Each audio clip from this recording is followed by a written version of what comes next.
여러분 안녕하세요. 오늘도 고요한 명언집에 들러주셔서 감사합니다. 오늘은 많은 분들의 마음에 잔잔한 울림을 남기는 한 인물을 소개하려 합니다. 그의 이름은 마틴 루터 킹 주니어입니다. 우리가 흔히 킹 목사라고 부르는 그는 불안한 시대 속에서도 큰 목소리를 내기보다는 한 사람 한 사람의 마음이 바뀌는 세상을 꿈꾸던 사람이었습니다. 그의 삶을 들여다보면 지금 우리가 살아가는 시간 속에서도 그에게서 배울 수 있는 따뜻한 가르침이 참 많이 담겨 있습니다. 그는 화려하게 살아간 사람이 아니었습니다. 그는 늘 평범한 사람들과 눈을 맞추며 그들의 삶과 고통을 천천히 이해하려 했습니다. 그리고 그 속에서 자신이 지켜야 할 단 하나의 원칙을 발견했죠. 그 원칙은 바로 사람을 미워하지 않는 것. 이 말은 누구나 쉽게 말할 수 있지만 누구나 실천하기는 참 어려운 말입니다. 마틴 루터 킹은 이 원칙을 평생 동안 지키기 위해 끝없는 고난을 감수했습니다. 그가 걸었던 길에는 불평등과 차별, 폭력과 위협, 그리고 여러 번의 절망의 순간이 있었습니다. 하지만 그는 단 한 번도 미움으로 맞서지 않았습니다. 그는 말했습니다. 어둠은 어둠을 몰아낼 수 없습니다. 오직 빛만이 어둠을 몰아낼 수 있습니다. 증오는 증오를 몰아낼 수 없습니다. 오직 사랑만이 증오를 몰아낼 수 있습니다. 이 말은 단순한 명언이 아니라 그가 일상에서 매일 실천한 삶의 태도였습니다. 누군가를 설득할 때도, 누군가가 자신에게 상처를 줄 때도 그는 그 사람을 미워하지 않기 위해 마음 깊은 곳에서 스스로를 다잡았습니다. 그는 종종 이렇게 말하곤 했습니다. 나는 사랑을 선택했습니다. 증오는 너무 큰 짐이기 때문입니다. 이 짧은 문장 속에는 그가 살아온 길과 그가 사람들에게 건네고 싶었던 모든 메시지가 담겨 있습니다. 그럼 그가 이런 생각을 하게 된 데에는 어린 시절의 경험이 깊이 자리 잡고 있었습니다. 그는 아주 어린 나이에 차별과 불평등을 마주했습니다. 친구와 함께 같은 놀이터에서 놀고 싶었지만 함께 있을 수 없다는 말을 듣기도 했고, 같은 버스를 타면서도 어디에 앉을 수 있는지가 나이와 피부색에 따라 달라지는 모습을 보며 세상이 얼마나 불합리한지 깨닫게 되었죠. 하지만 그런 어린 시절의 경험 속에서도 그를 지켜준 것이 있었습니다. 바로 어머니가 들려주던 이야기였습니다. 어머니는 늘 이렇게 말했습니다. 아들아, 사람을 미워하지 말아라. 미움으로는 아무것도 바꿀 수 없다. 이 말은 그의 마음속에 깊이 남아 그가 어른이 되어 세상과 마주할 때 가장 먼저 떠오르는 문장이 되었습니다. 그는 이런 가르침을 평생 가슴에 품고 살았습니다. 살아가다 보면 우리가 원하지 않는 순간이 찾아옵니다. 억울한 일을 겪을 때도 있고 누군가의 말 한마디에 마음이 다칠 때도 있죠. 하지만 그럴 때일수록 마틴 루터 킹은 미움이 아닌 사랑을 선택하라고 이야기합니다. 왜냐하면 미움은 결국 우리 자신의 마음을 더 무겁게 만들고 우리를 더 깊이 괴롭게 만들기 때문입니다. 반대로 사랑을 선택하면 비록 당장은 힘들더라도 우리의 마음은 어느 순간 조금씩 가벼워지고 세상도 조금씩 달라지기 때문입니다. 마틴 루터 킹 주니어의 이야기를 이어서 살펴보면 그의 삶에서 가장 두드러지는 것은 그가 어떤 상황에서도 포기하지 않았다는 점입니다. 그가 싸웠던 시대는 우리 상상 이상으로 거칠고 불안정했습니다. 사람들은 피부색 하나 때문에 존엄을 인정받지 못했고 일자리가 제한되며 같은 공간에서도 차별을 겪어야 했습니다. 이런 세상에서 사람들은 자연스럽게 분노했고 분노는 또 다른 분노를 불러왔습니다. 폭력은 폭력을 낳았고 상처 위에 상처가 쌓였습니다. 하지만 마틴 루터 킹 주니어는 이때조차 폭력으로 맞서지 않겠다는 결심을 했습니다. 왜냐하면 그가 진정으로 꿈꾸던 세상은 폭력이 사라진 세상, 사람들이 서로를 존중하고 평등하게 바라보는 세상이었기 때문입니다. 그는 말했습니다. 진정한 평화란 단순히 갈등이 없는 상태가 아니라 정의가 살아 움직이는 상태다. 이 말은 그가 왜 단순히 싸움을 멈추자고만 하지 않았는지 보여줍니다. 그는 묵묵히 그러나 확고하게 옳은 것을 선택하려 했습니다. 그가 가장 유명한 연설을 했던 날 많은 사람들은 이미 분노와 절망으로 마음이 무너져 있었습니다. 하지만 그는 그 자리에서 미움이나 보복을 말하지 않았습니다. 부드럽고 차분한 목소리로 이렇게 말했죠. I have a dream. 저에게는 꿈이 있습니다. 그의 말은 단순히 어떤 이상적인 세상을 말한 것이 아니었습니다. 그의 꿈은 모든 사람이 존중받는 세상, 모든 아이가 자유롭게 웃을 수 있는 세상, 사람의 피부색이 아니라 그 사람의 마음으로 평가받는 세상이었습니다. 이 말은 지금도 많은 사람들의 가슴 속에 가장 깊은 울림으로 남아 있습니다. 그는 꿈을 외치는데 그치지 않았습니다. 그는 그 꿈을 이루기 위해 앞으로 나아갔습니다. 조용히 그러나 단단하게. 그는 길 위에서 수없이 넘어졌습니다. 비난도 받았고 위협도 받았고 가족까지 위험에 빠지기도 했습니다. 하지만 그는 이렇게 말했습니다. 우리는 결국 자유를 얻을 것입니다. 그 이유는 우리의 목적이 정당하기 때문입니다. 그가 했던 모든 행동은 이 문장의 연장선이었습니다. 두려움보다 더 큰 믿음, 분노보다 더 큰 인내, 그리고 미움보다 더 깊은 사랑. 그는 사람들에게 미움에서 사랑으로 이동하는 법을 가르쳤습니다. 마음 한편에 자리 잡은 증오를 끌어안고 그것을 조금씩 녹여내는 법을 보여준 것이죠. 그가 걸었던 길은 절대 쉽지 않았지만 그가 남긴 발자국 위로 수많은 사람들이 같은 길을 걷기 시작했습니다. 지금 우리에게도 비슷한 순간들이 찾아옵니다. 삶을 살아가다 보면 우리는 크고 작은 부딪힘을 겪습니다. 내 의도와는 다르게 일이 흘러가기도 하고 내 마음이 상처받는 순간도 수없이 찾아옵니다. 때로는 왜 나에게 이런 일이? 라는 생각이 들며 마음 깊은 곳이 무너질 때도 있죠. 그럴 때 마틴 루터 킹의 이 말이 우리를 다시 일으켜 세워줍니다. 어둠 속에서 희망을 잃지 마십시오. 희망은 언제나 빛을 향해 나아갑니다. 그는 희망이란 단순히 기다리는 것이 아니라 하루하루 작은 행동으로 조금씩 이어가는 것이라 말했습니다. 그 작은 행동이 먼 훗날 큰 변화를 만들기 때문입니다. 오늘을 살아가는 여러분도 분명 힘든 순간들이 있을 겁니다.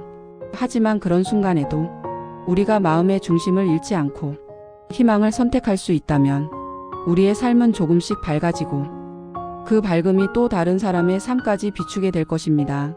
마틴 루터 킹 주니어의 이야기를 이어서 살펴보면 그의 삶에서 가장 두드러지는 것은 그가 어떤 상황에서도 포기하지 않았다는 점입니다. 그가 싸웠던 시대는 우리 상상 이상으로 거칠고 불안정했습니다. 사람들은 피부색 하나 때문에 존엄을 인정받지 못했고 일자리가 제한되며 같은 공간에서도 차별을 겪어야 했습니다. 이런 세상에서 사람들은 자연스럽게 분노했고 분노는 또 다른 분노를 불러왔습니다.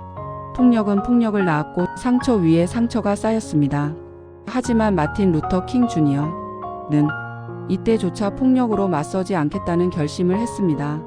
왜냐하면 그가 진정으로 꿈꾸던 세상은 폭력이 사라진 세상, 사람들이 서로를 존중하고 평등하게 바라보는 세상이었기 때문입니다.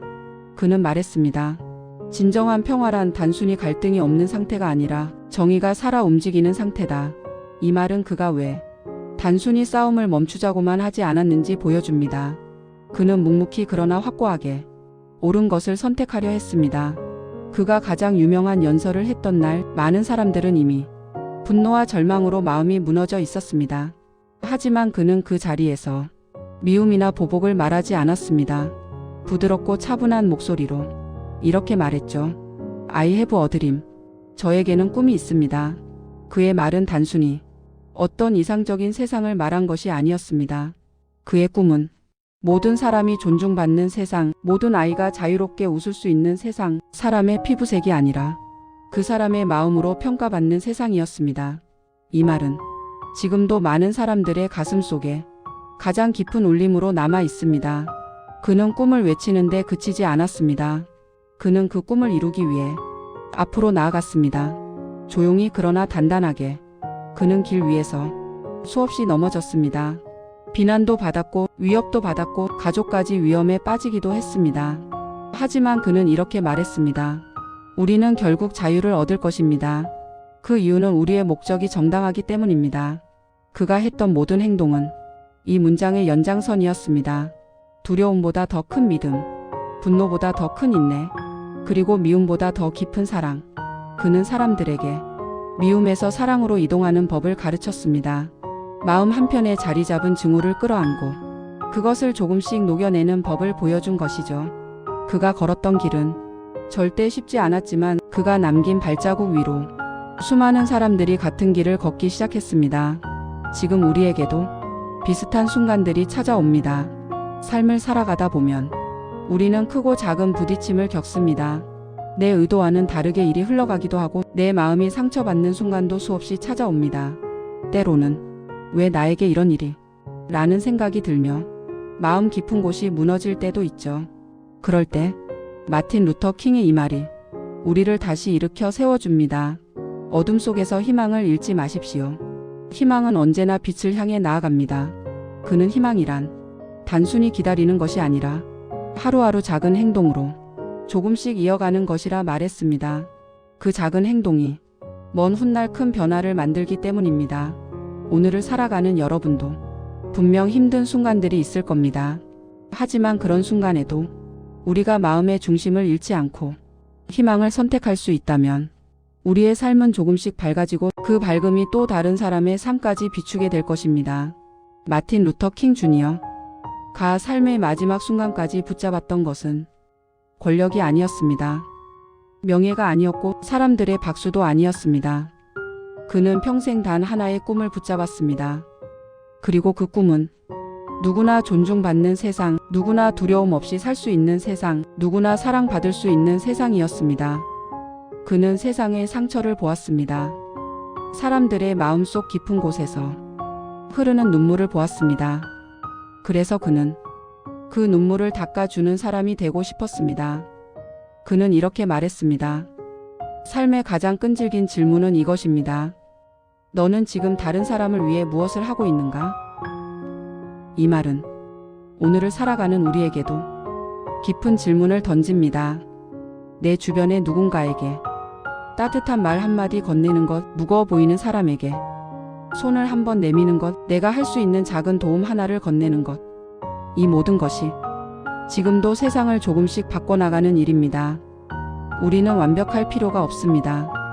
큰 힘을 가질 필요도 없습니다. 그저 작은 친절 한 가지를 선택하는 것, 작은 희망 하나를 놓지 않는 것, 그것이 바로 마틴 루터 킹이 보여준 삶의 방식이자 우리 모두가 따라갈 수 있는 길입니다. 그는 사람들에게 두려워하지 말라고 말했습니다.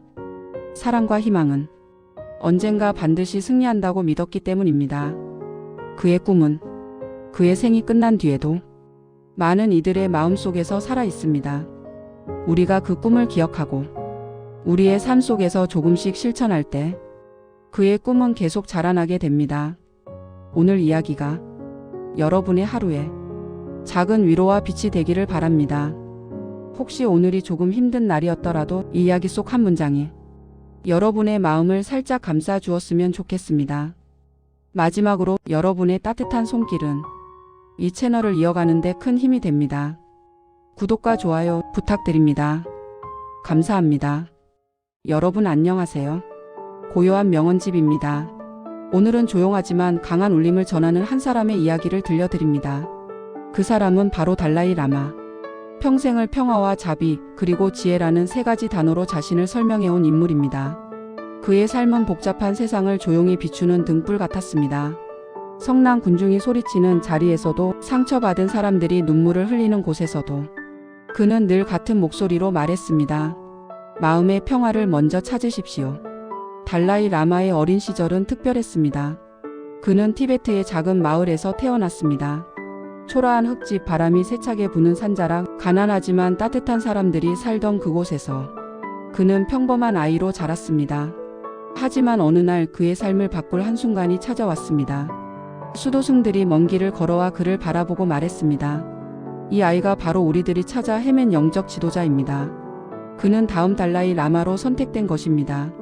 어린 아이는 그 말을 모두 이해할 수 없었습니다. 그러나 그 말은 그의 인생 전체를 바꾸었습니다. 그는 갑자기 부모의 품을 떠나 수도원으로 들어가 엄격한 수련과 배움을 시작했습니다. 그 시절을 떠올리며 달라이 라마는 이렇게 말했습니다. 삶이 갑자기 바뀌어도 두려워하지 마십시오. 마음이 흔들릴 때일수록 깊게 숨을 들이쉬고 다시 중심을 찾아야 합니다. 그는 매일 아침 눈을 뜨면 먼저 마음을 다스렸습니다. 명상으로 하루를 시작했고 자비와 이해를 삶의 중심에 두었습니다. 그는 어린 나이에 배웠습니다. 사람의 마음을 지탱하는 것은 지식이나 힘이 아니라 마음의 평화라는 사실을.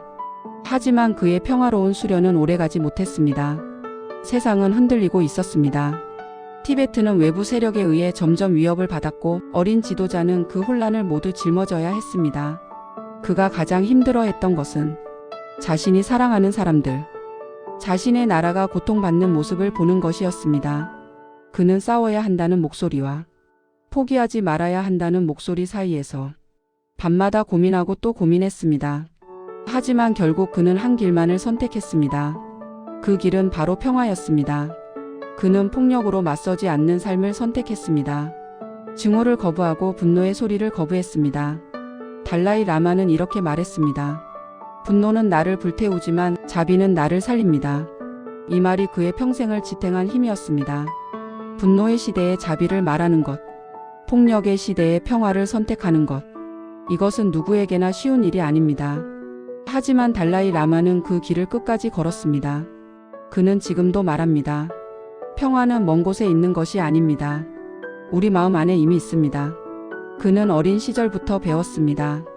누군가를 미워하는 순간 내 마음 안에 평화가 가장 먼저 죽어버린다는 것을. 그래서 미움을 버리고 자비를 택했습니다. 달라이 라마는 세상을 떠돌며 수많은 이들의 상처를 보았습니다. 폭력으로 가족을 잃은 사람들, 삶의 터전을 빼앗긴 사람들, 절망 속에서 울음을 삼키는 사람들. 그는 그들에게 조용히 말했습니다. 당신의 고통을 압니다. 그리고 그 고통을 이길 수 있는 힘은 당신의 마음 안에 있습니다. 그의 말은 명령이 아니었습니다. 그의 가르침은 강요가 아니었습니다. 그저 오래 들여다본 마음에서 나오는 진심이었습니다. 달라이 라마는 말했다. 우리는 모두 같은 인간입니다. 고통받을 때 울고, 기쁠 때 웃고, 외로울 때 마음이 무너지는 존재입니다. 그래서 서로를 이해해야 합니다. 이 말은 오늘을 살아가는 우리에게도 깊은 울림을 줍니다. 삶을 살아가다 보면 사람과의 관계에서 상처받을 때가 많습니다. 때로는 이해받지 못하고, 때로는 오해를 받고, 때로는 뜻대로 되지 않아 마음이 무너지는 순간도 찾아옵니다. 그럴 때 달라이 라마의 말은 조용한 위로가 됩니다. 당신이 평화를 찾는다면 먼저 마음을 가볍게 하십시오. 달라이 라마가 사람들에게 가르친 것 중 가장 중요한 가르침은 마음의 훈련이었습니다. 그는 늘 말했습니다. 괴로움은 외부에서 오는 것이 아닙니다. 괴로움은 마음이 받아들이는 방식에서 시작됩니다. 그는 어려움 앞에서 흔들리지 않는 마음을 만들기 위해 매일 작은 연습을 했습니다. 아침마다 깊은 숨을 들이쉬고 자비를 마음에 떠올렸습니다. 누군가를 미워하고 싶은 날에도 그는 먼저 자신을 바라보았습니다. 나는 지금 어떤 마음을 선택하고 있는가? 이 질문은 그의 평생을 지탱한 기둥이었습니다. 삶은 언제나 뜻대로 되지 않습니다. 상처도 오고, 갑작스러운 변화도 오고, 억울한 일도 찾아옵니다. 하지만 달라이 라마는 말했습니다. 마음이 중심을 잃지 않으면 삶의 흔들림도 결국 지나갑니다. 그는 사람들의 고통을 누구보다 이해했습니다. 망명생활, 나라를 떠나야 했던 아픔, 수많은 사람들의 절망을 직접 눈으로 본 평생. 그는 누구보다 많은 상처를 보았고 누구보다 많은 아픔을 들었습니다. 그럼에도 그는 분노하지 않았습니다. 그 이유를 묻는 사람들에게 달라이 라마는 이렇게 답했습니다. 분노하는 순간 나는 이미 진다. 그는 분노가 만들어내는 결과를 잘 알고 있었습니다. 분노는 판단을 흐리고 마음을 다치게 하고 결국 나 자신을 잃게 만드는 감정이라는 것을. 그가 강조한 것은 마음을 다스리는 능력이었습니다. 당신의 마음은 때때로 폭풍 같은 감정을 일으킵니다. 하지만 폭풍은 결국 지나갑니다. 지나가는 감정에 휘둘리지 마십시오. 사람들은 그에게 물었습니다. 그토록 많은 고통을 보면서도 어떻게 웃을 수 있습니까? 그는 조용히 웃으며 말했습니다. 나는 고통을 부정하지 않습니다. 다만 고통이 나를 삼키도록 두지 않을 뿐입니다. 그의 말은 단순한 위로가 아니라 삶을 깊이 이해한 사람만이 줄 수 있는 충고였습니다. 달라이 라마는 또 이렇게 말했습니다. 문제가 있다면 해결하려고 노력하십시오. 해결할 수 없다면 걱정하지 마십시오. 걱정한다고 해결되는 것은 아무것도 없습니다. 이 말은 많은 사람들의 마음을 편안하게 해주었습니다.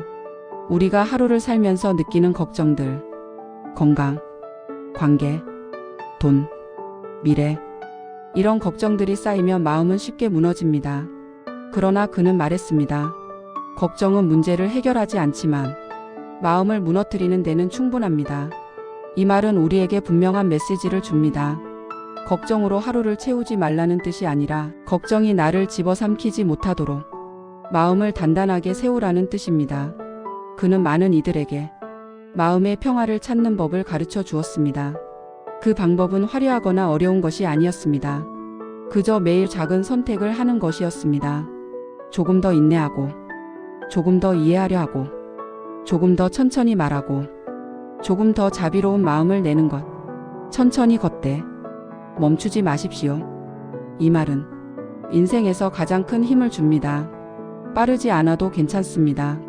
남들보다 뒤처지는 것처럼 느껴져도 괜찮습니다. 중요한 것은 포기하지 않는 마음입니다. 달라이 라마는 나이가 들어서도 사람들에게 웃음을 잃지 않았습니다. 그의 웃음은 그저 예의가 아니라 삶을 깊이 이해한 사람만이 지닐 수 있는 미소였습니다. 웃음은 마음의 가장 아름다운 언어입니다. 웃는다는 것은 문제가 없기 때문이 아니라 문제를 이길 마음이 있기 때문입니다. 그는 사람들에게 용서에 대해 자주 이야기했습니다. 용서는 상대를 위한 것이 아니라 나의 마음을 해방시키기 위한 것입니다. 이 말은 우리 모두가 기억해야 할 말입니다. 살다 보면 상처받고 오해하고 섭섭해지고 때로는 너무 깊은 상처를 받아 마음 한쪽에 오래 남을 때도 있습니다. 하지만 달라이 라마는 말했습니다. 용서하지 않으면 그 상처는 계속 나를 괴롭힙니다. 용서는 상대를 위한 행위가 아니라 내 마음을 자유롭게 하는 과정이라는 의미입니다. 그의 또 다른 가르침은 지나간 것을 붙잡지 않는 법입니다. 과거는 이미 떠났습니다. 그대가 붙잡는 것은 기억이지 현실이 아닙니다. 이 말은 마음을 가볍게 합니다. 이미 지나간 슬픔, 이미 끝난 관계, 이미 지나간 말과 행동들, 그것들을 붙잡고 고통스러워하는 것은 나 자신뿐이라는 뜻입니다. 그래서 그는 늘 말했습니다. 당신의 마음을 오늘에 두십시오. 오늘이야말로 당신이 살아가는 자리입니다. 달라이 라마는 삶의 작은 순간을 가장 소중하게 여겼습니다. 아침 햇살이 창문으로 들어오는 순간, 여름 바람이 얼굴을 스치는 순간, 따뜻한 차 한 잔을 마시는 순간, 그런 작은 시간들이 마음의 평화를 가져온다고 믿었습니다. 평화는 거창한 목표가 아닙니다. 평화는 작은 순간들이 모인 결과입니다. 그의 말은 우리의 바쁜 일상에 작은 쉼표를 줍니다. 서두르는 삶 속에서 잠시 멈추고 숨을 깊이 들이마시고 마음을 정리하는 것. 그것이 바로 마음의 평화로 가는 첫걸음입니다. 달라이 라마의 가르침은 세상이 아무리 혼란스러워도 우리 마음 안에는 언제나 조용한 자리가 있으며 그 자리에서 다시 시작할 수 있다는 사실을 알려줍니다. 그리고 그는 늘 말했다. 당신의 마음이 평화롭다면 당신의 하루도 평화로울 것입니다. 달라이 라마가 사람들에게 가장 깊이 전하고 싶었던 말은 자비였습니다. 그에게 자비는 귀한 덕목이 아니라 모든 인간이 지녀야 할 기본 마음이었습니다. 자비는 세상을 구하는 가장 단순하고 강력한 힘입니다. 사람들은 종종 자비를 약함이라고 생각합니다. 하지만 달라이 라마는 그 생각을 완전히 뒤집었습니다. 그는 말했습니다. 자비를 선택하는 사람은 분노보다 강하고 미움보다 깊고 폭력보다 단단합니다. 그를 찾아온 많은 사람들은 삶의 상처를 안고 있었습니다. 누군가는 가족을 잃었고, 누군가는 관계에서 큰 상처를 받았고, 누군가는 자신을 용서하지 못해 괴로워하고 있었습니다. 그는 그들에게 조용히 말했습니다. 자신을 용서하십시오. 그것이 모든 치유의 시작입니다. 달라이 라마는 자신을 미워하는 마음이 가장 깊은 고통이라는 사실을 알고 있었습니다. 그래서 그는 늘 자기 자비를 강조했습니다. 자신을 미워하는 마음은 꽃이 스스로를 시들게 하는 것과 같습니다. 우리는 살아가며 많은 실수를 합니다. 때로는 잘못된 선택을 하고, 때로는 후회할 일을 저지르고, 때로는 돌이킬 수 없는 말을 하기도 합니다. 하지만 달라이 라마는 말했습니다. 사람은 실수를 통해 배우고, 실수에서 다시 피어납니다. 이 말은 우리 마음을 가볍게 해줍니다. 지금까지의 실수와 후회들이 나를 만든 과정이었다는 뜻입니다. 과거를 부끄러워하기보다 과거를 통해 성장했다는 사실을 받아들이라는 의미입니다. 달라이 라마는 또 하나의 중요한 메시지를 남겼습니다. 삶에서 가장 중요한 것은 따뜻함입니다. 그는 강함과 성공보다 따뜻함과 배려를 더 큰 가치로 여겼습니다. 왜냐하면 따뜻함은 사람의 마음을 열고 서로를 이해하게 만드는 힘이기 때문입니다. 따뜻한 마음은 그 어떤 무기보다 강한 힘입니다. 우리는 때때로 복잡한 세상 속에서 마음이 차갑게 굳어지는 순간을 경험합니다. 상처가 오래될수록 누구에게도 기대기 어려울수록 마음은 스스로를 보호하려고 더 단단해집니다. 하지만 달라이 라마는 말했습니다. 마음이 단단해질수록 더 큰 외로움이 찾아옵니다. 그래서 그는 마음을 열어두라고 했습니다. 누구에게나 친절을 베풀고 누군가에게 따뜻한 말을 건네고 힘든 사람의 손을 잡아주라고 했습니다. 그의 말은 특별하지 않아서 더 특별했습니다. 누구나 할 수 있는 이야기지만 누구나 지키지 못하는 이야기였기 때문입니다. 달라이 라마는 희망에 대해 자주 이야기했습니다. 희망은 마음의 숨입니다. 희망이 없으면 마음이 숨 쉴 수 없습니다. 희망은 큰 것이 아니라 지금 버티게 하는 아주 작은 불빛이라고 그는 말했습니다. 지금 힘든 사람에게, 앞이 막막한 사람에게, 오늘 하루가 무거운 사람에게 그는 조용히 손을 내밀었습니다. 희망을 놓지 마십시오. 희망은 기적의 시작입니다. 그는 삶을 통해 희망이 어떻게 사람을 살리는지를 보여주었습니다. 상실 속에서도 희망을 잃지 않았고, 망명 속에서도 희망을 잃지 않았고, 그 어떤 절망 속에서도 그의 마음은 희망의 빛을 유지했습니다. 그가 끝까지 붙잡은 한 문장이 있습니다. 행복은 우리가 만드는 것입니다. 행복은 누가 가져다 주는 것이 아니었습니다. 누군가의 인정, 누군가의 칭찬, 누군가의 보상으로 만들어지는 것이 아니라 내가 선택한 마음에서 만들어진다고 그는 말했습니다. 행복은 순간의 기쁨이 아니라 마음을 바라보는 눈의 문제였습니다. 따뜻한 말 한마디를 고르는 선택, 분노 대신 이해를 선택하는 마음, 상처 속에서도 다시 일어나는 용기, 이런 작은 선택들이 모여 우리가 살아가는 하루를 밝히는 것입니다. 그리고 달라이 라마는 이렇게 말했습니다. 행복해지고 싶다면 먼저 마음을 단순하게 하십시오. 그는 욕심을 줄이고 비교를 멈추고 남에게 보여주기 위해 사는 마음을 내려놓는 것이 행복의 시작이라고 말했습니다. 우리는 살아가며 많은 것들을 쫓습니다. 성공, 안정, 인정, 만족. 하지만 그 과정에서 자신의 마음을 놓쳐버리는 순간도 많습니다. 그럴 때 달라이 라마의 말은 조용하지만 깊게 스며듭니다. 당신의 마음을 먼저 챙기십시오. 그래야 당신의 하루가 평화로워집니다. 오늘의 이야기를 마무리하며 달라이 라마의 마지막 가르침을 전하고 싶습니다. 삶은 우리가 따뜻한 마음을 선택할 때 비로소 아름다워집니다. 이 문장은 우리의 하루를 조금 더 부드럽게 만들고 삶의 방향을 잔잔하게 비춰주는 등불 같은 말입니다. 오늘 하루가 조금은 고단했던 분들에게 이 말이 작은 위로가 되기를 바랍니다. 마지막으로 여러분께 고요한 마음이 머무르기를 바랍니다. 여러분의 오늘이 조금 더 평화롭고 조금 더 따뜻하고 조금 더 편안해지기를 바랍니다.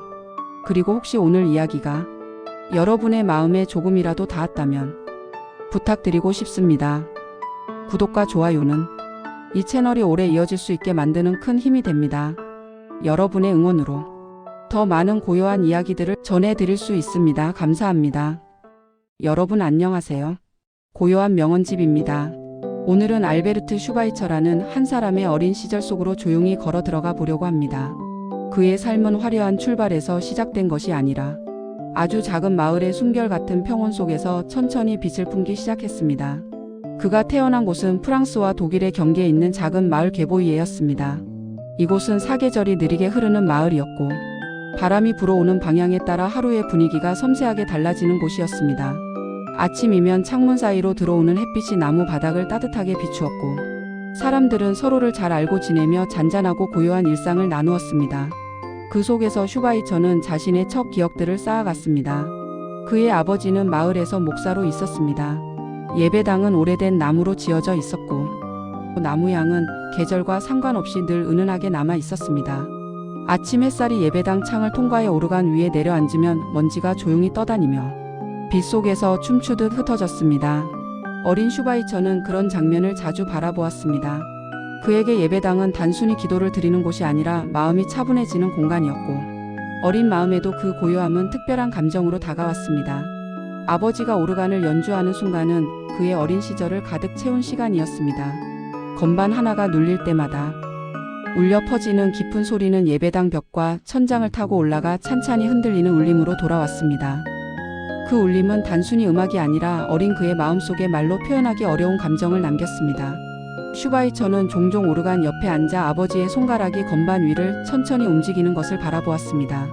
그 선율은 늘 고유한 따뜻함을 가지고 있어 어린 마음에도 세상에는 보이지 않는 선함이 존재한다는 사실을 느끼게 해주었습니다. 마을은 평온했지만 시대는 불안했습니다. 유럽 곳곳에서는 전쟁의 그림자가 드리워졌고 사회적 변화는 급격하게 밀려오고 있었습니다. 사람들의 표정 속에는 설명하기 어려운 불안함이 스며 있었고, 어른들의 대화 속에는 종종 전쟁과 갈등의 그림자가 자리했습니다.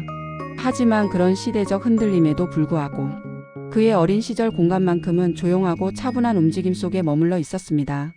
그는 아직 세상의 무게를 온전히 이해하지 못했지만 사람들의 작은 표정 변화에서 느껴지는 감정을 어린 나름의 방식으로 받아들이고 있었습니다. 슈바이처에게 자연은 특별한 존재였습니다.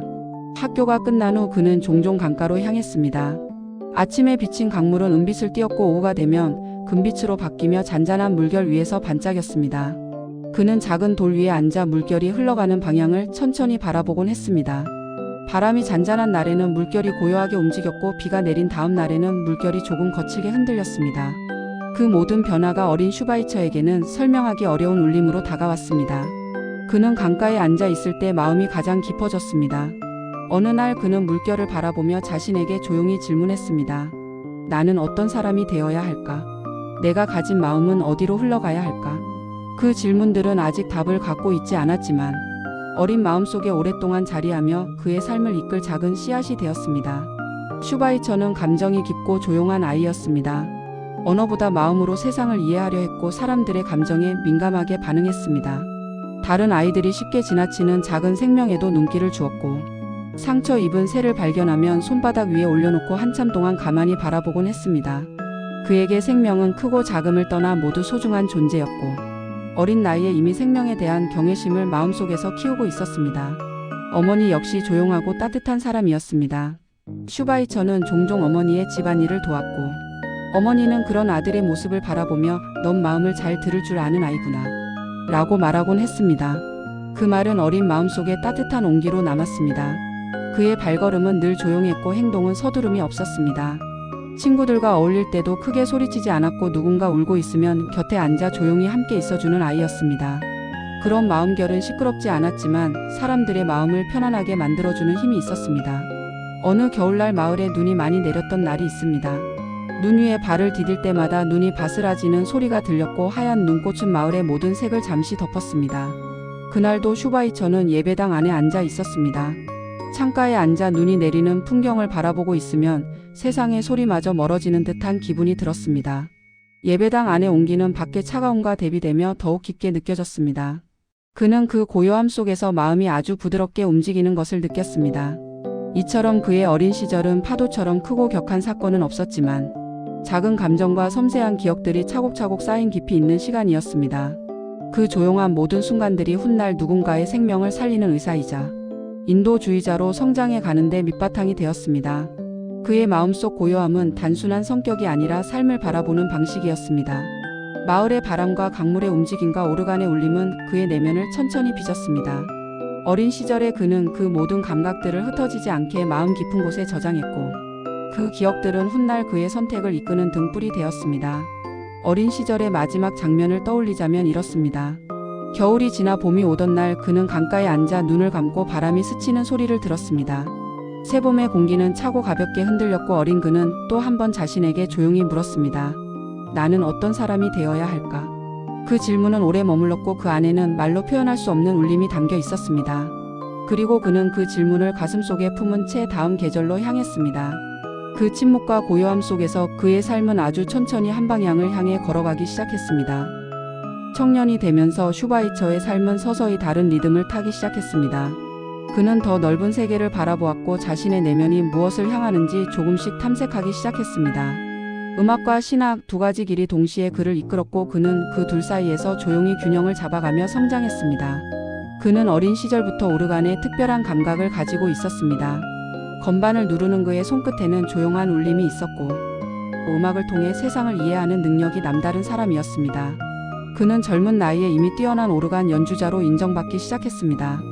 사람들은 그의 연주를 들으며 마음 깊은 곳이 차분해지는 경험을 했고 그가 다루는 선율에는 다른 연주자에게서 쉽게 볼 수 없는 고요한 깊이가 깃들어 있었습니다. 어느 순간 음악계에서는 그에게 더 큰 무대가 열리기 시작했습니다. 초청 연주가 늘어났고 그는 다양한 도시를 오가며 사람들에게 감동을 전했습니다. 하지만 사람들의 찬사와 박수 속에서도 그는 마음속 깊은 곳에서 이상한 공허함을 느꼈습니다. 그는 스스로에게 조용히 질문했습니다. 내가 가진 이 재능은 정말 나만을 위한 것일까? 그 질문은 쉽게 사라지지 않았습니다. 음악가로서 성공적인 길을 걸어가던 동시에 그는 신학에서도 깊은 성취를 이루고 있었습니다. 그의 설교는 많은 사람들에게 위로를 주었고 그의 글은 깊이 있는 통찰로 오랫동안 사람들의 기억에 남았습니다. 그는 젊은 나이에 이미 신학자로서 높은 평가를 받고 있었지만 여전히 마음속에서는 어떤 부족함이 흔들리고 있었습니다. 그는 자신이 걸어가는 길이 누군가를 위한 것인지 혹은 단지 자신을 위한 것인지 조용히 묻곤 했습니다. 밤이 깊어지면 그는 작은 방에 홀로 앉아 자신과 대화를 나누었습니다. 책상 위에는 신학 서적들이 가득 쌓여 있었고 창문 밖에서는 바람이 간혹 지나가는 소리만 들렸습니다. 그는 책을 읽다 말고 문장을 덮고 마음 깊은 곳에서 올라오는 오래된 질문에 귀 기울였습니다. 나는 무엇을 위해 살아가고 있는가? 내가 가진 재능은 어디로 흘러가야 하는가? 그 질문들은 청년 시절의 그를 붙들고 놓아주지 않았습니다. 그의 삶이 점점 성공을 향해 나아갈수록 오히려 그 질문은 더 선명해졌습니다. 사람들이 그의 연주에 감탄하고 그의 글에 감동을 받는 동안 그는 내면에서 더욱 조용한 울림을 느꼈습니다. 그 울림은 어린 시절부터 마음속에 자리했던 타인을 향한 따뜻함에서 비롯된 것이었습니다. 그는 자신에게 주어진 재능이 단지 자신만을 위한 것이 아니라는 확신을 서서히 느껴가기 시작했습니다. 그러던 어느 날 그는 우연히 한 문장을 읽게 됩니다.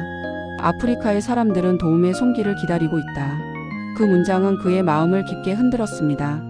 그 문장이 종이 위에 적힌 문자들이 아니라 마음속에서 울리는 목소리처럼 느껴졌습니다. 그는 그 자리에서 오래 움직이지 못했습니다. 마치 마음속에서 긴 시간 동안 기다리고 있던 답을 마주한 것 같은 느낌이었습니다. 그 순간 그는 어린 시절 강가에서 자신에게 했던 질문들을 떠올렸습니다. 나는 어떤 사람이 되어야 할까? 내가 가진 마음은 어디로 흘러가야 할까? 그 질문들은 이제 하나의 방향을 가리키고 있었습니다. 그는 천천히 숨을 고르며 마음속에서 작은 결심이 자라는 것을 느꼈습니다. 슈바이처는 다른 사람들이 믿기 어려울 만큼 큰 선택을 하게 됩니다. 그는 기존의 성공과 안정적인 길을 내려놓고 의사가 되기로 결심했습니다. 그 결심은 누구도 쉽게 이해하지 못하는 선택이었습니다. 이미 음악가로서 성공했고 신학자로서도 존경받았던 그가 다시 의학을 공부하겠다고 한 것입니다. 많은 사람들은 그를 말렸습니다. 너는 이미 충분히 많은 것을 이루었어. 왜 굳이 새로운 길을 선택하려고 하니? 지금의 삶을 버릴 필요는 없잖아. 하지만 그의 마음은 흔들리지 않았습니다. 그는 조용히 대답했습니다. 내가 가진 능력은 도움이 필요한 사람들을 위해 쓰여야 합니다. 그 말은 어떤 거창한 울림도 아니었고 소리를 높여 말한 것도 아니었습니다. 그저 그의 삶에서 가장 진실된 한 문장이었습니다. 그는 30이 넘은 나이에 다시 의학 공부를 시작했습니다. 젊은 학생들 틈에서 시작하는 새로운 배움은 쉽지 않았습니다. 의학 용어는 마치 새로운 언어처럼 느껴졌고 밤늦게까지 이어지는 공부는 그의 체력과 인내를 시험했습니다. 그러나 그는 포기하지 않았습니다. 도움이 필요한 사람들이 있다는 사실이 그를 지탱해 주었습니다. 그는 병원 실습과 봉사를 통해 점점 자신의 선택이 옳다는 것을 느끼기 시작했습니다. 환자들의 고통을 마주할 때마다 마음이 아팠지만 그 고통 앞에서 물러나는 대신 손을 내밀고 싶다는 마음이 더 컸습니다. 그의 손끝에서 작은 회복이 일어날 때마다 그는 자신이 걸어가는 길이 누군가에게 필요하다는 확신을 얻었습니다. 의학 공부를 마친 뒤 그는 마침내 아프리카로 향하기 위한 준비를 시작했습니다. 그는 오래된 책상 앞에 앉아 긴 숨을 고르고 어린 시절의 자신에게 조용히 말을 건넸습니다. 나는 어떤 사람이 되어야 할까? 그 질문에 대한 답을 찾기 위해 걸어온 긴 시간들이 떠올랐고 그 질문이 마침내 하나의 길이 되어 눈앞에 놓여 있었습니다. 아프리카로 가기로 한 그의 결심은 단순한 선택이 아니라 그의 삶 전체를 움직이게 하는 중심이었습니다. 그는 가방에 필요한 물품을 차곡차곡 담으면서도 마음 한켠에서 오래된 떨림을 느꼈습니다. 두려움도 있었고 기대도 있었으며 무엇보다 누군가에게 작은 빛이 될 수 있다는 마음이 그를 움직였습니다. 여행을 떠나는 날 아침 그는 잠시 멈춰 고향의 강물을 떠올렸습니다. 강물은 여전히 같은 자리에서 흐르고 있을 것입니다. 물결의 부드러운 울림 속에서 그는 어린 시절 자신에게 했던 질문을 다시 떠올렸습니다. 나는 어떤 사람이 되어야 할까? 그 질문은 이제 길이 되었고 그의 발걸음을 이끌고 있었습니다. 그는 천천히 걸음을 내디디며 새로운 삶의 장으로 들어섰습니다. 그의 마음속에는 조용한 울림이 있었습니다. 그 울림은 다른 누구의 것이 아닌 그의 길을 향해 나아가는 진심이었습니다. 아프리카에 도착한 슈바이처는 곧 자신이 선택한 길이 얼마나 거칠고 고된 여행인지를 깨닫게 되었습니다. 그가 도착한 곳은 숲의 깊은 울림과 뜨거운 공기가 뒤섞인 공간이었고 사람들의 고통과 희망이 동시에 머물러 있는 곳이었습니다. 그는 그 풍경 앞에서 잠시 숨을 고르고 새로운 세계의 무게를 신중하게 받아들였습니다. 그가 처음 맞닥뜨린 것은 충분하지 않은 약과 도구들이었습니다. 진료소라 부르기도 어려울 만큼 좁고 낡은 방에는 침대 몇 개와 작은 의자 몇 개가 전부였습니다. 벽은 오래된 습기로 얼룩져 있었고 창문 너머로는 벌레들의 소리가 끊임없이 들렸습니다. 그런 환경 속에서도 그는 두려움보다는 해야 할 일을 생각했습니다. 도움이 필요한 생명들이 있다는 단순한 사실이 그에게는 곧 방향이 되었습니다. 처음 며칠 동안 그는 거의 잠을 이루지 못했습니다. 낮에는 환자들을 치료하고 밤에는 다음 날을 준비하며 쉼없이 움직였습니다. 열에 시달리는 아이들, 오랜 고통을 안고 찾아온 이들, 제대로 된 치료를 받아본 적도 없는 사람들. 그들은 자신이 겪는 고통보다 누군가 자신을 바라봐 주는 것에 더 큰 위로를 받았습니다. 슈바이처는 그들을 위한 마음으로 하루하루를 견뎠습니다. 가끔은 지켜내지 못하는 생명도 있었습니다. 그런 날이면 그는 아무도 없는 방 안에서 잠시 눈을 감고 깊은 숨을 내쉬었습니다. 그 순간만큼은 그의 마음도 무너질 것만 같았습니다. 하지만 그는 다시 나아갔습니다. 고통 앞에서 멈추는 대신 더 많은 생명을 위해 자신의 두 손을 내밀었습니다. 그는 자신의 신념에 대해 이렇게 말했습니다. 생명에 대한 경외심은 내가 가진 모든 것의 뿌리입니다. 그 말은 단순한 문장이 아니라 그가 하루하루 살아가는 방식이었습니다. 그는 모든 생명이 크고 작음을 떠나 존중받아야 한다고 믿었고 그 믿음은 그의 행동으로 나타났습니다. 어느 날 그는 오랜 시간 고통을 견디던 한 환자를 치료했습니다. 작은 생명을 잃어버릴까 두려워했지만 조금씩 호전되는 모습을 보며 그는 마음 깊은 곳에서 울림을 느꼈습니다. 그 소박한 회복의 순간은 그에게 어떤 박수나 찬사보다 크게 다가왔습니다. 그는 그 순간들을 위해 살아간다고 생각했습니다. 아프리카에서의 삶은 결코 쉬운 여정이 아니었습니다. 기후는 험했고 병은 쉽게 사라지지 않았으며 물자와 사람의 손길은 늘 부족했습니다. 그러나 그는 거친 현실 앞에서도 마음을 잃지 않았습니다. 그의 내면에는 어떤 환경에도 흔들리지 않는 조용한 확신이 자리하고 있었습니다. 시간이 흐르면서 그는 병원을 조금씩 확장해 갔습니다. 사람들은 그를 믿고 따랐고 그의 도움을 받기 위해 먼 길을 걸어오는 이들도 많았습니다. 그는 그들의 걸음 속에 담긴 희망을 느꼈고 그 기대를 저버리지 않기 위해 더 깊이 헌신했습니다. 하지만 그가 아프리카에서 겪은 고난은 의료적 어려움만이 아니었습니다. 때때로 내리는 폭우와 질병의 확산은 병원을 위협했고 동료들이 병에 걸리기도 했습니다. 그는 그런 순간마다 스스로에게 물었습니다. 내가 선택한 길은 흔들리지 않는가? 그 질문은 그의 마음을 다시 다잡게 해주는 작은 중심이었습니다. 고난 속에서도 그는 자주 어린 시절의 자신을 떠올렸습니다. 강가에서 물결을 바라보며 했던 질문들. 나는 어떤 사람이 되어야 할까? 그 질문은 여전히 그의 마음 한가운데 있었습니다. 그는 그 물음에 응답하기 위해 이곳에 와 있었습니다. 많은 계절이 지나며 그는 나이를 먹어갔습니다. 몸은 예전보다 약해졌고 한번 움직이는 것도 힘겨울 때가 있었지만 그의 마음은 더욱 깊고 단단해졌습니다. 그는 자신이 선택한 길을 후회한 적이 없었습니다. 그의 하루는 고요하고 단순했지만 그 안에는 무수한 생명을 향한 따뜻한 마음이 담겨 있었습니다. 노년에 접어든 어느 날 그는 천천히 병원 주변을 걸었습니다. 햇살은 부드럽게 떨어지고 나무 그늘 아래에는 아이들이 조용히 놀고 있었습니다. 그는 아이들을 바라보다가 작은 미소를 띄었습니다. 그 아이들이 내는 웃음소리는 아프리카의 고된 현실 속에서도 평온하게 들리는 희망의 소리였습니다. 그는 천천히 걸음을 멈추고 먼 곳을 바라보았습니다. 바람은 여전히 뜨겁고 땅은 거칠었지만 그 속에서 느껴지는 생명의 울림은 변하지 않았습니다. 그는 오래전 어린 시절에 자신에게 했던 질문을 다시 떠올렸습니다. 나는 어떤 사람이 되어야 할까? 그 질문은 그의 삶을 시작하게 했고 지금도 여전히 그의 마음속에서 맑게 울리고 있었습니다. 그는 자신이 걸어온 길을 돌아보며 조용히 생각했습니다. 자신이 선택한 길은 누군가에게 작은 빛이 되었고 마음을 지탱해주는 조용한 손길이 되었습니다. 그는 누군가의 삶 속에서 잠시 머물렀던 그 시간을 소중하게 여기고 있었습니다. 그는 말했습니다. 나는 오늘도 생명을 존중하는 마음으로 살아갑니다. 그 말은 그의 하루를 지탱하는 중심이 되었고 그의 마지막까지 지켜낸 진심이었습니다. 그의 생애 후반부는 누구에게도 웅장하지 않았지만 조용하고 따뜻한 울림을 남겼습니다. 사람들은 그를 잊지 않았고 그의 마음은 많은 이들의 삶 속에 깊은 흔적을 남겼습니다. 그는 생명을 향한 경외심이라는 하나의 신념으로 평생을 살아갔고 그 신념은 오늘날까지도 많은 사람에게 의미를 전하고 있습니다. 오늘의 이야기가 여러분 마음의 작은 평온이 되었기를 바랍니다.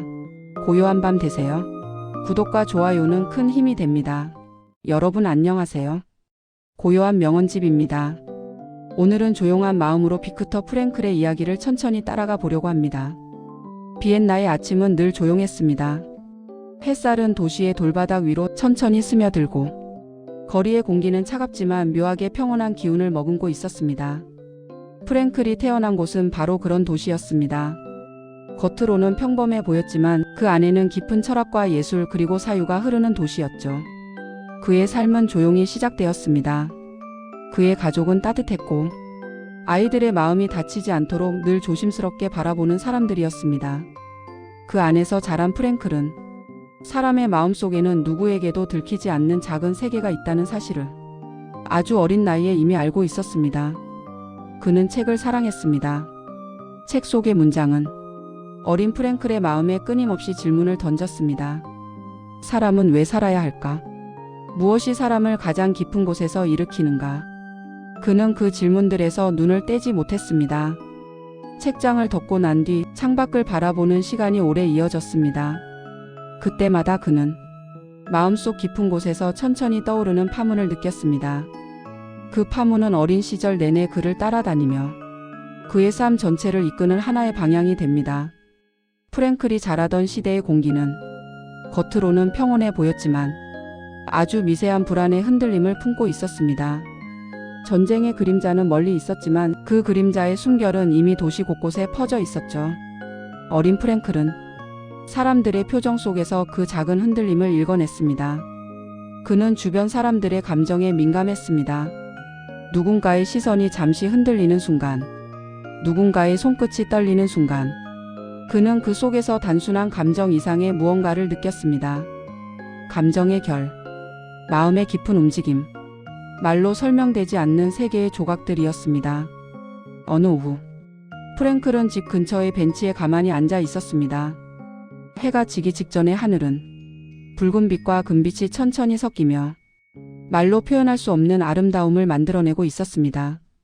그때 그는 문득 이런 생각을 했습니다. 사람은 무엇으로 행복해지는 걸까? 그 질문은 그의 마음속에서 아주 오래 머물렀습니다. 사람들은 지나가며 그 하늘을 보지 않았습니다. 하지만 프랭클은 멈춰서서 그 순간을 마음 깊은 곳에 새겼습니다. 그는 세상에 대해 조용히 질문을 던지는 아이였습니다. 누구보다 조용하게, 누구보다 깊게 세상을 바라보는 아이였습니다. 그의 부모는 그의 이런 모습을 걱정하지 않았습니다. 오히려 이해해 주려 했습니다. 프랭클이 마음속에서 무엇을 보고 어떤 감정을 느끼는지 완전히 알 수는 없었지만 그의 감성이 특별하다는 것을 알고 있었습니다. 프랭클은 때때로 하루의 끝에서 자신에게 조용히 속삭였습니다. 왜 나는 이렇게 느껴질까? 그는 감정을 외면하지 않았습니다. 마음에 떠오르는 질문을 억누르지 않고 그대로 오래 바라보는 아이였습니다. 겨울의 비엔나는 특히 조용했습니다. 눈이 내리면 도시 전체가 마치 시간조차 멈춘 듯 고요해졌습니다. 그 속에서 프랭클은 자기 안에서 울리는 미세한 떨림을 들었습니다. 어떤 말보다도 더 깊고 어떤 소리보다 더 가까운 울림이었죠. 그의 어린 시절에는 특별한 사건이 많지 않았습니다. 그러나 그의 마음속에서는 하루하루가 깊은 사유로 채워지고 있었습니다.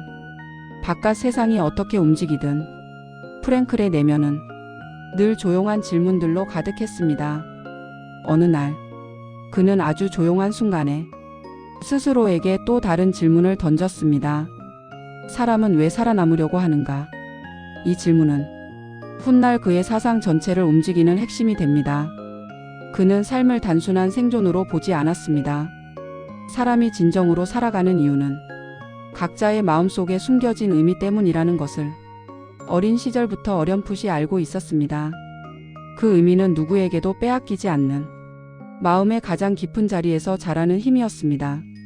프랭클은 어린 시절부터 누군가의 슬픔을 그냥 지나치지 못했습니다. 그 슬픔 속에 숨은 이유를 알고 싶어 했습니다. 그 이유를 이해해야 그 사람을 진심으로 도울 수 있다고 생각했습니다. 그의 이러한 감성은 그를 때로는 불안하게 만들었지만 또한 그를 누구보다 깊은 사람으로 성장시켰습니다. 그리고 아주 어린 나이에 프랭클은 이미 자신의 첫걸음을 의미의 길 위에 올려놓고 있었습니다. 이 길은 평범한 삶 속에서 발견된 질문들 위에 놓여 있었습니다.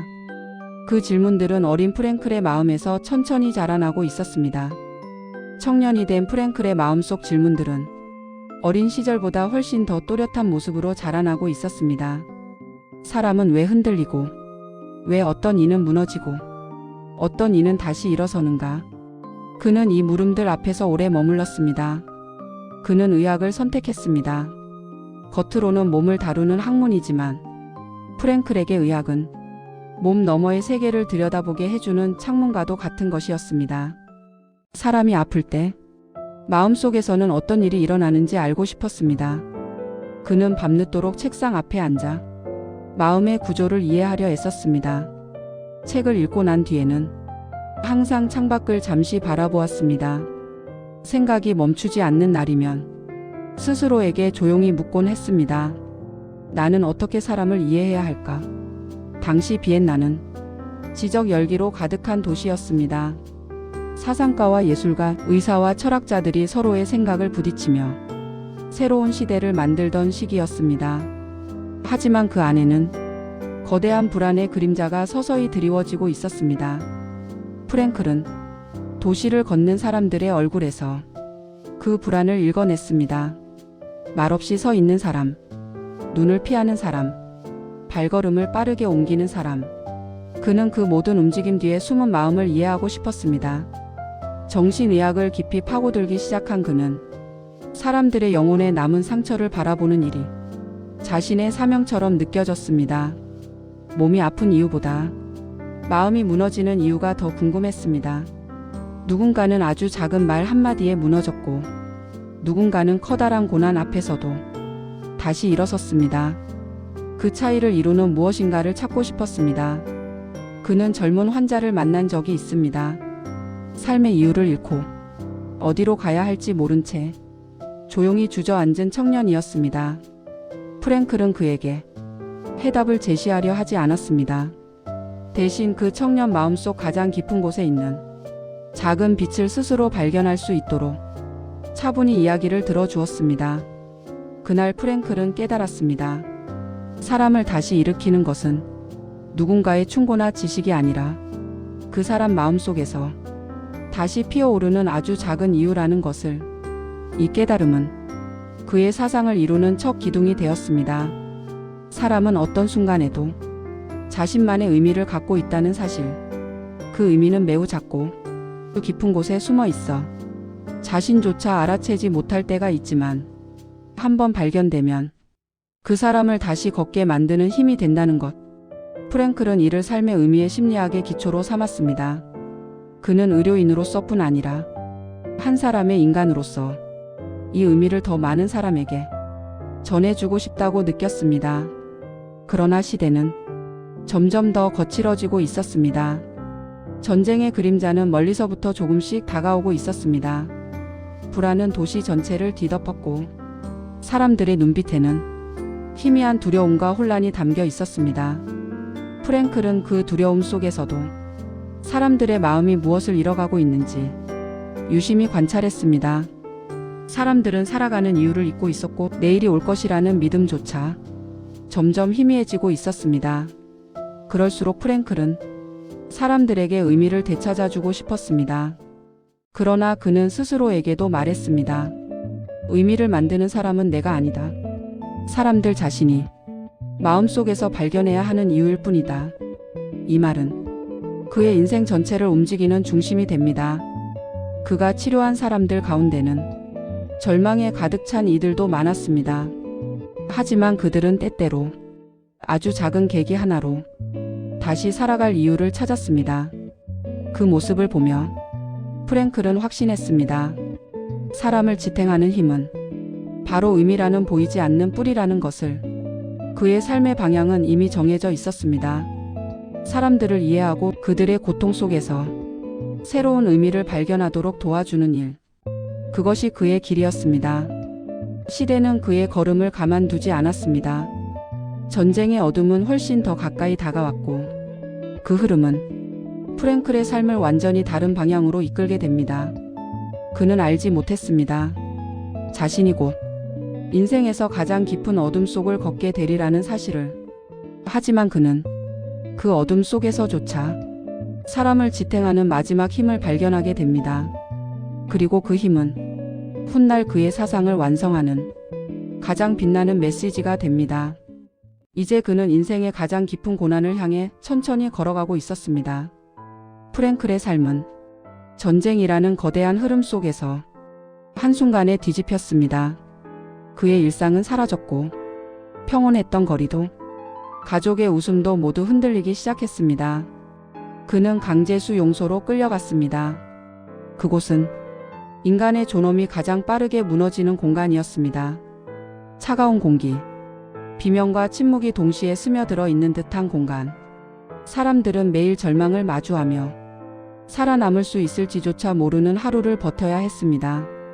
프랭클은 처음 그곳에 들어섰을 때 자신의 심장이 작게 흔들리는 것을 느꼈습니다.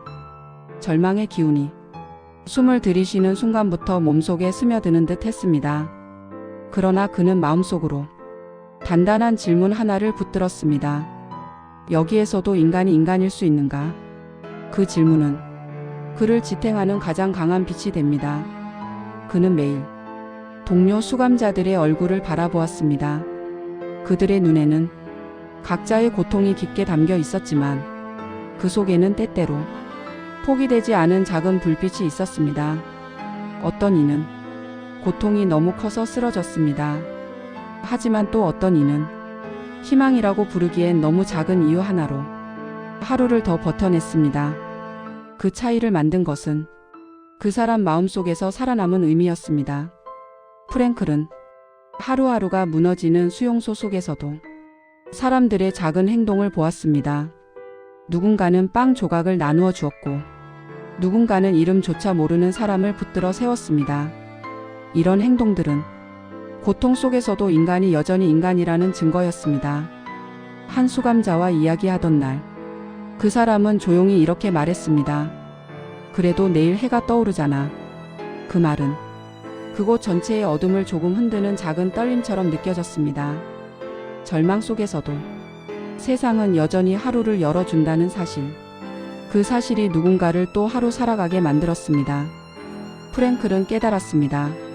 사람을 다시 일으키는 것은 커다란 희망이 아니라 아주 작지만 사라지지 않는 이유라는 것. 그 이유는 폭력이 닿지 않는 마음의 가장 깊은 곳에서 여전히 빛나고 있었습니다. 추위, 결핍, 폭력, 상실, 그 모든 고통이 그의 몸과 마음을 흔들어 놓았지만 프랭클은 한 가지를 선택했습니다. 내 마음속 자유만은 누구에게도 빼앗기지 않겠다. 이 선택은 그의 영혼을 지켜주는 마지막 문이었습니다. 어느 날 그는 철조망 사이로 보이는 작은 하늘 조각을 바라봤습니다. 그 하늘은 그 어떤 말보다 더 큰 자유를 말하고 있었습니다. 그는 속삭였습니다. 나의 태도만큼은 그 누구도 빼앗을 수 없어. 고통 속에서도 스스로 선택한 태도는 그를 다시 일으켜 세웠습니다. 전쟁이 끝났을 때 프랭클은 살아남았습니다. 그의 눈에는 설명할 수 없는 침묵이 머물러 있었습니다. 그 침묵은 고통의 기록이 아니라 그 속에서 발견한 더 큰 의미의 흔적이었습니다. 그는 세상에 말했습니다. 인간은 어떤 상황에서도 자신의 태도를 선택할 수 있다. 이 한 문장은 그가 수용소에서 몸으로 깨달은 모든 것을 담고 있습니다. 어떤 절망도 그의 태도를 빼앗지 못했습니다. 프랭클은 고통을 완전히 잊지 않았습니다. 그러나 고통을 절망의 기록으로 남기지 않았습니다. 그는 고통을 사람들에게 의미를 일깨우는 빛으로 바꾸었습니다.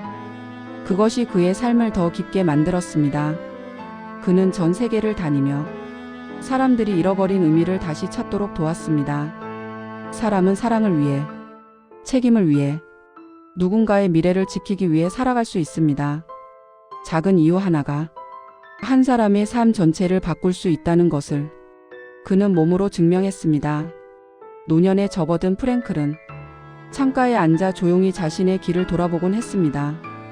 그 길은 순탄하지 않았지만 그는 누구보다 깊게, 누구보다 치열하게 인간이라는 존재를 바라보았습니다.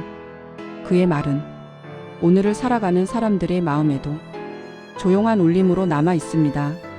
삶이 흔들릴 때, 길이 보이지 않을 때, 프랭클이 찾은 그 의미의 빛은 우리에게도 작은 등불이 되어 줍니다.